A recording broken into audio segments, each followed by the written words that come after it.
இன்றைய திமுகவினர் நம்முடைய வாரிசுகள் தான் பீடிராஜன் அவர்களை குறிப்பிட்டார்.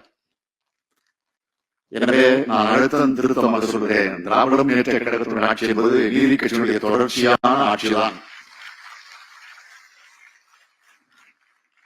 பீடிராஜன் அவர்களுக்கு நம்முடைய அமைச்சர் பழனிவேல் தியாகராஜன் மட்டும் வாரிசு இல்ல, நானும் வாரிசுதான். திராவிட வாரிசுகள்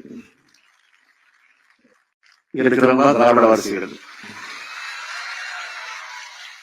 வாரிசு சொல்லை கேட்டாலே சிலருக்கு எரியுது, பத்திக்கிட்டு எரியுது. அவங்களுக்கு எரியட்டும் தான் நான் திரும்ப திரும்ப சொல்லிவிட்டு இருக்கோம்.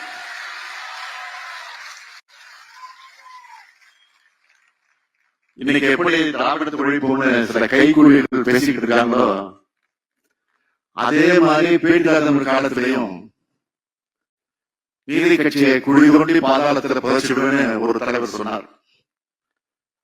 ஆனா பீடிராஜனுடைய தொடர்ச்சியா பண்பாளர் பழனிவேல் ராஜன் அவர் வந்தார். இப்போ பழனிவேல் தியாகராஜன் நம்ம கூட இருக்கார்.